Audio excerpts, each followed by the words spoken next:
હાલો જો આપણે બનાવી લીધા છે ભૂંગળા અને બટેટા, મસ્ત મજાના ભૂંગળા બટેટા બનાવ્યા છે। તો હાલો બધાય ભૂંગળા બટેટા ખાવા। એક કાસળ ભરીને ભૂંગળા તળ્યા છે અને બીજું જો શું બનાવ્યું છે બટેટા એક તવી ભરીને। તો કાંઈ ઘટે એમ છે નહીં, તમે તાર આવતા રહેજો બધાય ભૂંગળા બટેટા ખાવા। અને કેવાક બન્યા છે એ કમેન્ટ કરજો। તો હાલો આપણે ખાલી કહેવાનું નથી, જો ડીશમાં નાખીને પીરસીને આપણે દેવાના છે ખાવા। કાંઈ નકરા જોવા બનાવી એવું કાંઈ છે નહીં। એટલે હાલો બધાએ ભૂંગળા બટેકા ખાવા। જો મસ્ત મજાની ડીશ આપણે તૈયાર કરી લીધી છે અને બીજી ડીશે આપણે જો ઉતારી અને પીરસવા માંડ્યા છે।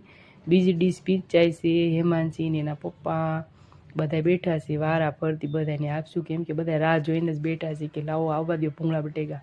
તો જો બે ડીશ પીરસી લીધી છે અને હવે બાજરીના રોટલા તો નથી બનાવ્યા જ, ઘઉંની રોટલી છે અને આપણે જો કોબીજનો સંભારો છે। નકરા ભૂંગળા બટેટા છે એવું નથી, સાઈડમાં શાક રોટલી ને એવું તો બધું હોય જ આપણે। તો ઊભા રહેજો, જો કાંક ભૂલાઈ ગયું છે હવે હું લઈ લવી।